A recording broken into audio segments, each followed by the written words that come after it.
Hey there, this is Dr. Jewa with day 77 in A Course in Miracles. We're reading from chapter 9, The Acceptance of the Atonement, section 4, The Holy Spirit's Plan of Forgiveness. Atonement is for all because it is forgiveness. Atonement is for all because it is the way to undo the belief that anything is for you alone. To forgive is to overlook.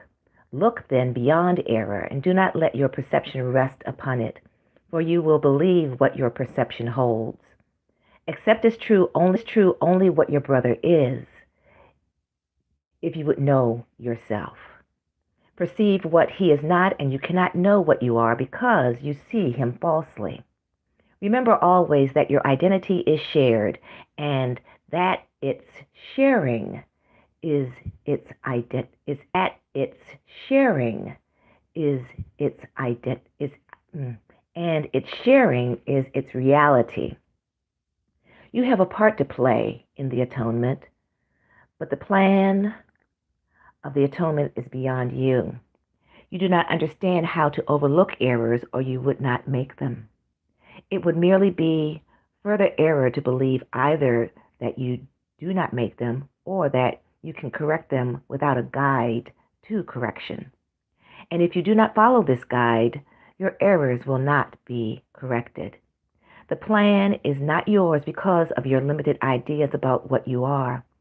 This sense of limitation is where all errors arise. The way to undo them, therefore, is not of you, but for you.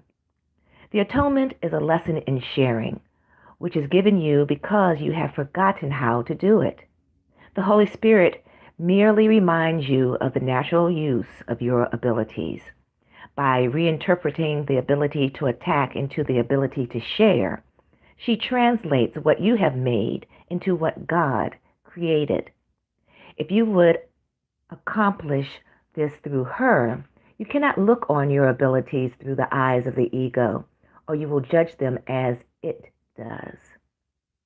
All their harmfulness lies in the ego's judgment. All their helpfulness lies in the judgment of the Holy Spirit. The ego, too, has a plan of forgiveness because you are asking for one, though not of the right teacher.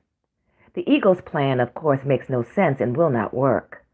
By following its plan, you will merely place yourself in an impossible situation to which the ego always leads you. The ego's plan is to have you see error clearly first and then overlook it. Yet how can you overlook what you have made real?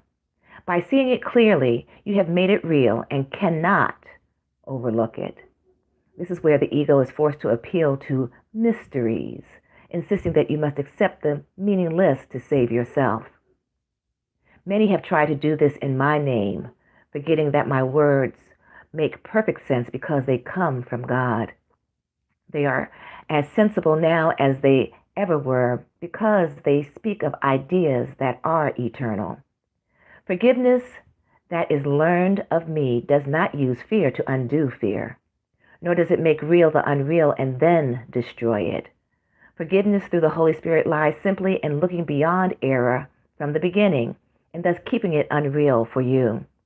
Do not let any belief in its realness enter your mind, or you will also believe that you must undo what you have made in order to be forgiven. What has no effect does not exist, and to the Holy Spirit, the effects of error are non-existent. By steadily and constantly canceling out all its effects, everywhere and in all respects, she teaches that the ego does not exist and proves it. Follow the Holy Spirit's teaching in forgiveness then, because forgiveness is her function, and she knows how to fulfill it perfectly. That is what I meant when I said that miracles are natural, and when they do not occur, something has gone wrong. Miracles are merely the sign of your willingness to follow the Holy Spirit's plan of salvation, recognizing that you do not understand what it is. Her work is not your function, and unless you accept this, you cannot learn what your function is. The confusion of functions is so typical of the ego that you should be quite familiar with it by now.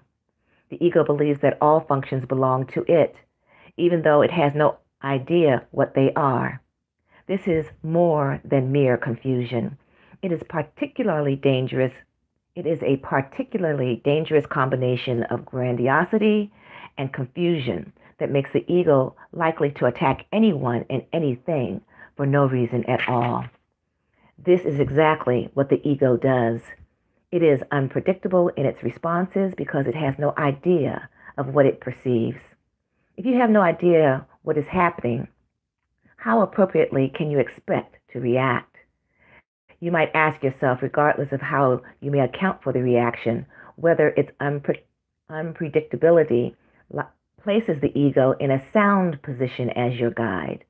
Let me repeat that the ego's qualifications as a guide are singularly unfortunate, and that it is a remarkably poor choice as a teacher of salvation. Anyone who elects a totally insane guide must be totally insane himself. Nor is it true that you do not realize the guide is insane. You realize it because I realize it, and you have judged it by the same standard I have. The ego literally lives on borrowed time, and its days are numbered. Do not fear the last judgment, but welcome it, and do not wait, for the ego's time is borrowed from eternity. This is the second coming that was made for you as the first was created. The second coming is merely the return to sense, the return of sense. Can this possibly be fearful? What can be fearful but fantasy? And who turns to fantasy unless he despairs of finding satisfaction in reality? Yet, it is certain that you will never find satisfaction in fantasy, so that your only hope is to change your mind about reality. Only if the decision that reality is fearful, is wrong, can God be right. And I assure you that God is right. Be glad, then, that you have been wrong, but this was only because you did not know who you were. Had you known, you could no more have been wrong than God can. The impossible can only happen in fantasy. When you search for reality in fantasies, you will not find it. The symbols of fantasy are of the ego, and of these you will find many. But do not look for meaning in them. They have no meaning than the fantasies in which they are woven. Fairy tales can be pleasant or fearful, but no one calls them true. Children may believe them, and so, for a while, the tales are true for them. Yet, when reality dawns, the fantasies are gone. Reality has not gone in the meanwhile. The second coming is the awareness of reality, not its return. Behold, my child, reality is here. It belongs to you and me and God, and is perfectly satisfying to all of us. Only this awareness heals because it is the awareness of truth. And I've read from chapter 9, The Acceptance of the Atonement, section 4, The Holy Spirit's Plan of Forgiveness. I'm Dr. Jewa Lee. I thank you for joining me. You can check out the lesson for today, which is lesson 77, on my Facebook page, Dr. Jewa Lee. And I look forward to seeing you next time. Have a wonderful day.